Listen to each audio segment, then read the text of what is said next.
If you want to continue to follow our adventure, click subscribe. So you don't miss anything, click the bell notification. So I've been asked a lot about minimalization since I have made that video where I talked about being able to be flexible enough in our truck camper where we can just pretty much go anywhere and not worry about leaving stuff behind.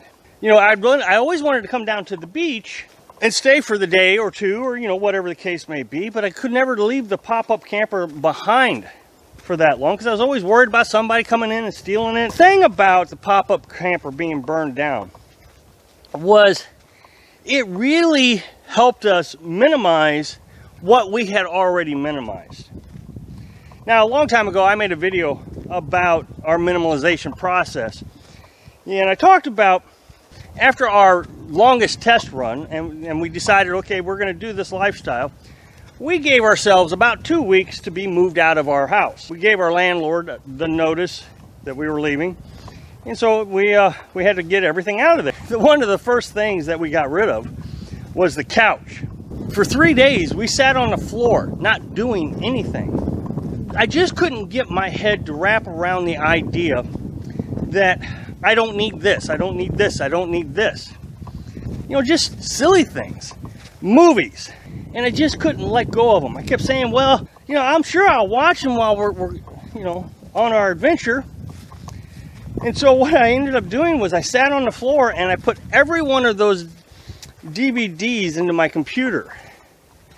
Now my computer, I guess, was too new or something to run a lot of these old DVDs because they just wouldn't open up in the computer. So I started using the criteria of, well, if it doesn't play in the computer, I won't keep them. And I kept having to push myself like this. In 2 weeks, it was impossible. Now, another thing that I really struggle with, and a lot of guys I talk to online about downsizing, are tools. I kept telling myself, well, I'm going to need this, I'm going to need that. But you got to remember, the pop-up camper could only hold 800 pounds. Ended up, I kept about 60 pounds worth of tools for 800 pounds. Now, I don't know if anybody realizes how fast things add up in weight. I mean, what I ended up doing was putting my tools in a igloo cooler. And I convinced myself that the igloo cooler was multi-purpose. It was a toolbox and it was a cooler. That way, if I ever had a problem with a refrigerator, I could dump the tools out and I could use the cooler as an ice chest. And so this is how, you know, I started convincing myself, okay, this is how I can have this thing and this is how I can have that thing. When the pop-up camper burned down, of course, all the tools got burned down. Well, that night we left and we decided we were going to have to figure out a way to clean up the camper, you know, the remnants of the camper over the weekend. So we gave ourselves a couple days to calm down and start thinking about what we were going to do. Well, we came back, somebody had went through all those tools and picked them all up. I replaced some tools. What I did was I went to Walmart and I bought the cheapest socket set I could buy. I don't know, it's like a 60 or 80 piece set. It really doesn't matter how big it is. Because really the only thing I used out of it is the 10mm socket, the ratchet, and the extension. I once used one of the little bits that come in it, you know, the little Phillips bits. I had to use it because I had to break into my little notepad to reset the battery. And I needed a really small screwdriver. So that's all I've ever used out of this tool set. I bought myself a screwdriver, a flathead, and a Phillips. Now I use the Phillips more than anything else. A tape measure, but I don't know why I have a tape measure. I really don't need it. One time I've used the tape measure is when I went to my mom's house to do a repair on the camper, which I could have used her tape measure, so it really didn't make any difference.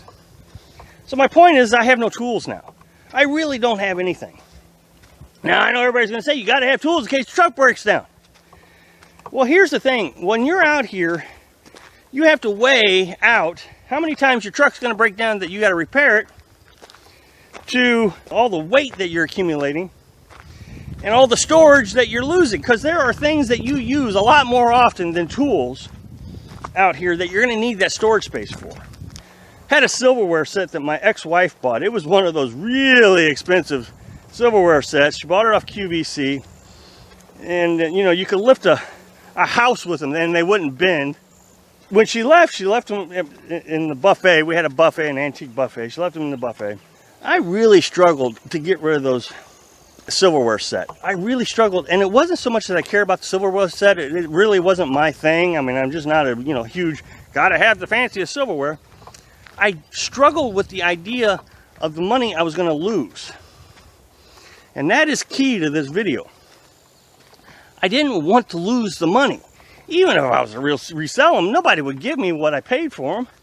So I was hanging on to the stupid silverware set because it cost a lot of money.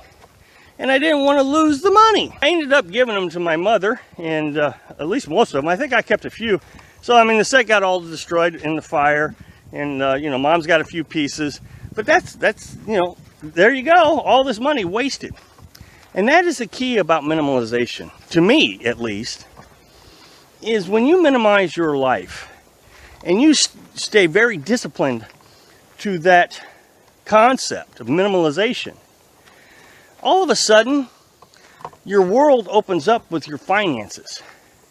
Your world opens up to being able to save money for retirement or buy something that you really need. Like one of these days we're going to really need to buy a new car. And we'll be able to go out and buy a new car. But we don't have a lot of junk that we have to keep and maintain and replace when it breaks. Look, if I need a tool really bad, after almost 2 years of doing this lifestyle, I can go buy the tool at Walmart very cheaply. Even let's say it's a drill, and I go buy a $30 drill.